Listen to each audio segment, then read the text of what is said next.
Okay, നമ്മൾ ആ validity പറ്റി കണ്ടു. ക്രൈറ്റീരിയൻ വാലിഡിറ്റി ആയിരുന്നു. അപ്പൊ അതിൽ 3 ടൈപ്പ് വാലിഡിറ്റി ഉണ്ട്: concurrent validity, predictive validity, positive validity.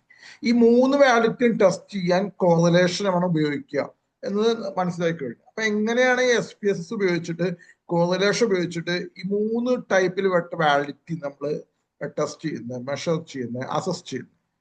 ഞാൻ എൻ്റെ SPSSന്റെ ആ ഒരു പ്ലാറ്റ്ഫോം ഷെയർ ചെയ്യട്ടെ. ഷെയർ.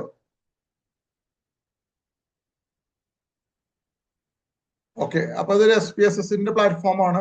അപ്പൊ ഇതേ മോഡല് ഇതിപ്പോ എന്റെ CFയുടെ ഡാറ്റയാണ്.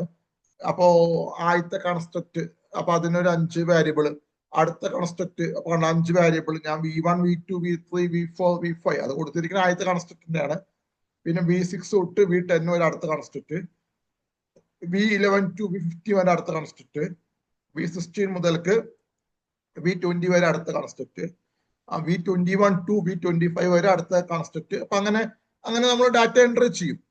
അപ്പോ ആ ഡാറ്റയുടെയാണ് നമ്മൾ ഈ ക്രൈറ്റീരിയൻ വാലിഡിറ്റി മെഷർ ചെയ്യുന്ന 3 ടൈപ്പിൽ പെട്ട വാലിഡിറ്റി മെഷർമെന്റ് കോറിലേഷൻ ഉപയോഗിച്ച് ചെയ്യാൻ പറ്റും. അപ്പൊ അതിനുവേണ്ടി ഇങ്ങനെ വാരിയബിൾ കൊടുക്കണം. അത് കഴിഞ്ഞിട്ട് ഡാറ്റ വ്യൂയിലേക്ക് പോവാം. എന്നിട്ട് നമുക്കിവിടെ അപ്പൊ V1 to V25 വരെയുള്ള വാരിയബിൾ ഉണ്ട്. ഒരു ടോട്ടൽ എന്നുള്ള ഒരു വാരിയബിൾ കൂടി വേണം. ഇതെല്ലാം കൂടി ടോട്ടൽ ചെയ്യണം. എന്നിട്ട് വേണം ബൈവാരിയേറ്റ് കോറിലേഷൻ കണ്ടുപിടിക്കാൻ വേണ്ടി. അതിനുവേണ്ടി ഈ ട്രാൻസ്ഫോം എന്നുള്ള ഒരു മെനു ആണ് ട്രാൻസ്ഫോം. അതിൽ കമ്പ്യൂട്ട് വാരിയബിൾ അതെടുത്തു. എന്നിട്ട് ടാർഗറ്റ് വാരിയബിൾ അതിൽ ടോട്ടൽ എന്ന് കൊടുക്കുക. ടോട്ടൽ. അപ്പൊ ഇവിടെ ഏതൊക്കെ തമ്മിൽ ടോട്ടൽ ചെയ്യാന്ന്. അപ്പോ V1 ഉണ്ട്, V1 പ്ലസ് V2 കേട്ടോ, V1 പ്ലസ് V2. പിന്നെ ഇതെല്ലാം കൂടി ആഡ് ചെയ്യണം. V3 plus V4 plus V5 plus V6 plus V7 plus V8 plus V9 plus V10 plus V11 plus V12 plus V13 plus V14 plus V15 plus V16 plus V17 plus V18 plus V19 plus V20 plus V21 plus V22 plus V23 plus V24 plus V25. അതെ, അപ്പൊ 25 variable അല്ല ഉള്ളത്. നോട്ടെ. Okay. അപ്പൊ അത് കിട്ടി. ഇനി okay എന്ന് കൊടുക്കുക കേട്ടോ. അപ്പോ ഒരു സ്ക്രീൻ കാണാൻ പറ്റുന്നുണ്ട്. നിങ്ങൾക്ക് ഇവിടെ കാണാൻ പറ്റുമെന്ന് വിചാരിക്കുന്നു. ഞാൻ അതിലേക്ക് പോവാണ്. നമ്മുടെ SPSSന്റെ പ്ലാറ്റ്ഫോമിലേക്ക് പോവാണ്. ആ സമയത്ത് ഒരു ടോട്ടൽ എന്നുള്ള ഒരു കണ്ട, ഞാൻ ഒന്നും കൂടി വേണമെങ്കിൽ ഷെയർ ചെയ്യാം. Stop share. ഷെയർ. ആ ടോട്ടൽ ഒന്ന് കിടക്കുന്നുണ്ടാവും അവിടെ. കണ്ടോ? ആ വാരിയബിൾ വ്യൂയിലും കാണാം. ഏറ്റവും ലാസ്റ്റ് ഒരു പുതിയ വാരിയബിൾ കണ്ടോ? ടോട്ടൽ. അപ്പൊ ഇവിടെയും കാണാം, ഡാറ്റ വ്യൂയിലും കാണാം. കണ്ടോ? ടോട്ടൽ. അപ്പൊ അതും കൂടി ഉൾപ്പെടുത്തിയിട്ട് വേണം നമ്മൾ ഈ കോറിലേഷൻ ചെയ്യാൻ എന്നുള്ളതാണ് കാര്യം കേട്ടോ. അപ്പൊ ഇപ്പൊ ഡാറ്റ വ്യൂ ആണ് കാണാൻ പറ്റുന്നത്. ഡാറ്റ വ്യൂ ആണ് കണ്ടുകൊണ്ടിരിക്കണേ. വേണമെങ്കിൽ ഒന്നും കൂടി ഞാൻ ഷെയർ ചെയ്ത്, ചിലപ്പോൾ അത് പലപ്പോഴും ഷെയർ ചെയ്യുമ്പോഴേ ഇത് കണ്ടില്ലെങ്കിൽ ബുദ്ധിമുട്ടായി. ഓക്കെ, ഇനി നമ്മൾ കോറിലേഷൻ ചെയ്യാണ്.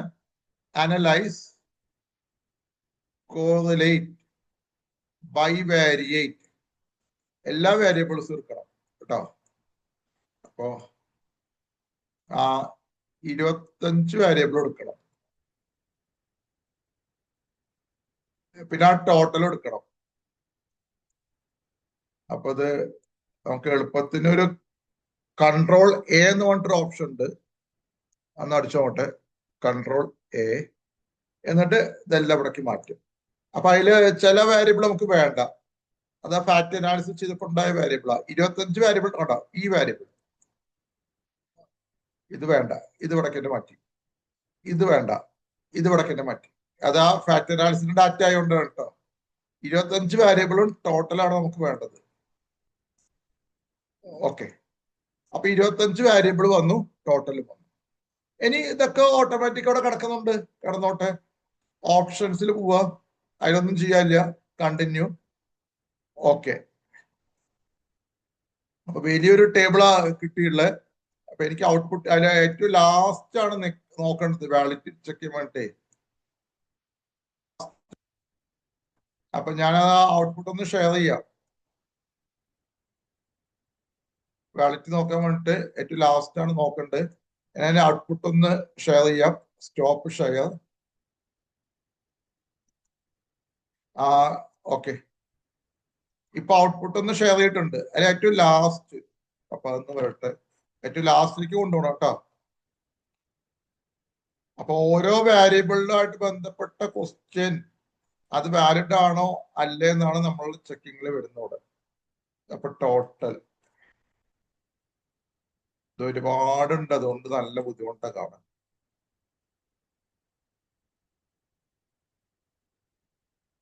കണ്ടോ ഈ ടോട്ടൽ? ഇപ്പൊ ഏറ്റവും ആദ്യത്തെ V1 ആണ് ഇവിടെ കാണുന്നത്. ടോട്ടല് 0.671, അതാണ് കോറിലേഷൻ വാല്യൂ അല്ലേ?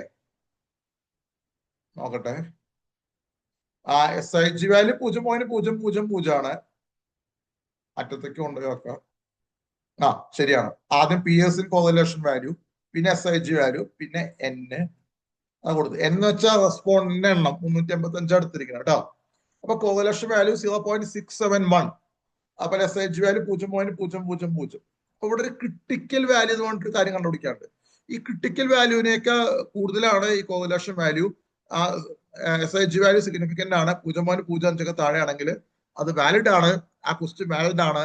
ആ ക്രൈറ്റീരിയൻ വാലിഡിറ്റിയുടെ 3 വാലിഡിറ്റി സാറ്റിസ്ഫൈഡ് ആയി എടുക്കുക. അപ്പോൾ തന്നെ രണ്ടാമത്തേല് 0.292 അതൊരു ക്രിട്ടിക്കൽ വാല്യൂ കണ്ടുപിടിക്കാണ്ട് അതിനൊക്കെ വലുതാണെങ്കിൽ അത് എടുക്കുക, അത് സിഗ്നിഫിക്കന്റ് ആണ്. 0.000 ടോട്ടലിൽ എടുക്കുന്നുണ്ട്.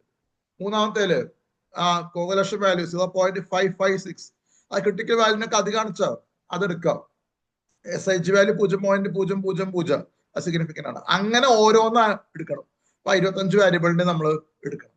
അങ്ങനെയാണ് ഇവിടെ ഈ വാലിഡിറ്റി കണ്ടുപിടിക്കുന്നത്. അപ്പൊ ഈ ക്രിട്ടിക്കൽ വാല്യൂ എങ്ങനെ കണ്ടുപിടിക്കുന്നതാണ് അടുത്ത ക്വസ്റ്റ്യൻ. അതിന് വേണ്ടിട്ട് ഞാൻ ഇതൊക്കെ ഒന്ന് മാറ്റുന്നുണ്ട്. ഗൂഗിളിൽ പോവാ, ഇതിൽ കിട്ടുകയില്ല. ഗൂഗിളിൽ പോയിട്ട് ക്രിട്ടിക്കൽ വാല്യൂസ് കേട്ടോ. ഗൂഗിളിൽ പോയിട്ട് ഗൂഗിളിൽ പോയിട്ട് അങ്ങനെ ക്രിട്ടിക്കൽ വാല്യൂ ഒന്ന് അത് ഷെയർ ചെയ്യാൻ പറ്റുന്നില്ല. ആ ക്രിട്ടിക്കൽ വാല്യൂവിനെ പറ്റി ഞാൻ സംസാരിച്ചു. ക്രിട്ടിക്കൽ വാല്യൂവിനെ പറ്റി സംസാരിച്ചപ്പോൾ അത് കിട്ടാൻ വേണ്ടി നിങ്ങൾ ഗൂഗിളിൽ പോവാ. ഗൂഗിളിൽ പോയിട്ട് കോറിലേഷൻ ക്രിട്ടിക്കൽ വാല്യൂസ് അടിക്കുക. കോറിലേഷൻ ക്രിട്ടിക്കൽ വാല്യൂസ് അടിക്കുമ്പോൾ ഒരു ടേബിൾ ഇങ്ങനെ വരും ഗൂഗിളിൽ കേട്ടോ. ആ ടേബിളിൽ ക്രിട്ടിക്കൽ വാല്യൂസ് എഴുതിയിട്ടുണ്ടാവും. 0.05 നമ്മുടെ സിഗ്നിഫിക്കന്റ് ആയിട്ട് എടുത്തിരിക്കും നമ്മള്, ലെവൽ ഓഫ് സിഗ്നിഫിക്കൻസ്. അപ്പൊ അതുമായിട്ട് ബന്ധപ്പെട്ട ക്രിട്ടിക്കൽ വാല്യൂസ് കൊടുത്തിട്ടുണ്ടായിരിക്കും. ആ ക്രിട്ടിക്കൽ വാല്യൂസ് N-2, എന്ന് വെച്ച റെസ്പോണ്ടന്റ് നമ്മുടെ 385 സാമ്പിൾ സൈസ്. അതിന് 2 മൈനസ് ചെയ്യാം, 383. ആ 383 ബന്ധപ്പെട്ട ക്രിട്ടിക്കൽ വാല്യൂസ് എത്രയാണോ അതിനേക്കാ അധികമാണോ ഈ കോറിലേഷൻ കോഷ്യന്റ് കിട്ടിയിരിക്കുന്നത് എങ്കിൽ അത് ആക്സെപ്റ്റ് ചെയ്യുക, ആ ക്വസ്റ്റ്യൻ വാലിഡ് ആണ് എന്നാണ് അതിന്റെ മീനിങ്. അപ്പൊ ചിലപ്പോൾ 383 തന്നെ ക്രിട്ടിക്കൽ വാല്യൂ കിട്ടിക്കോളുന്നില്ല, ഒരു റേഞ്ച് ആയിട്ടാ കിട്ടുക. 1, 2, 3 എല്ലാം കിട്ടിയിട്ടുണ്ടാവും, ഗൂഗിളിൽ നോക്കി കാണാൻ പറ്റും. അങ്ങനെ 500ഉം അങ്ങനെ നമുക്ക് വലിയൊരു സംഖ്യയല്ല 385, അതുമായിട്ട് ബന്ധപ്പെട്ടുണ്ടാവില്ല. അതിന്റെ ഏറ്റവും അടുത്ത് നിൽക്കുന്നത് 385 മൈനസ് 2 N-2, അതാണ് ഡിഗ്രി ഓഫ് ഫ്രീഡം.